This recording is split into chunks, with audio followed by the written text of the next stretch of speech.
بسم اللہ الرحمن الرحیم۔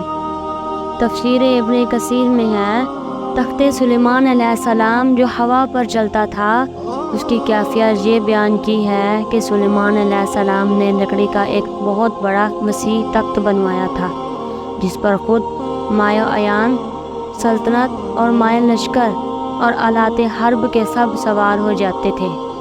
پھر ہوا کو حکم دیتے وہ اس عظیم الشان وسیع و عریض تخت کو اپنے کاندھوں پر اٹھا کر جہاں کا حکم ہوتا وہاں جا کر اتار دیتی تھی۔ یہ ہوائی تخت صبح سے دوپہر تک 1 مہینے کی مسافت طے کرتا تھا اور دوپہر سے شام تک 1 مہینے کی، یعنی ایک دن میں 2 مہینوں کی مسافت ہوا کے ذریعے طے ہو جاتی تھی۔ ابن ابی حاتم نے حضرت سعید بن جبیر سے نقل کیا ہے کہ اس تخت سلیمانی پر 6 لاکھ کرسیاں رکھی جاتی تھیں، جس پر سلیمان علیہ السلام کے ساتھ اہل ایمان انسان سوار ہوتے تھے اور ان کے پیچھے اہل ایمان جن بیٹھتے تھے۔ پھر پرندوں کو حکم ہوتا کہ وہ اس پورے تخت پر سایہ کر لیں تاکہ آفتاب کی تپش سے تکلیف نہ ہو۔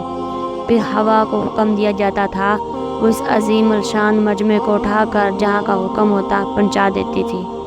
اور بعض روایات میں ہے کہ اس ہوائی سفر کے وقت پورے راستے میں حضرت سلیمان علیہ السلام سر جھکائے ہوئے اللہ کے ذکر و شکر میں مشغول رہتے تھے، دائیں بائیں کچھ نہ دیکھتے تھے، اپنے عمل سے تواضع کا اظہار فرماتے تھے۔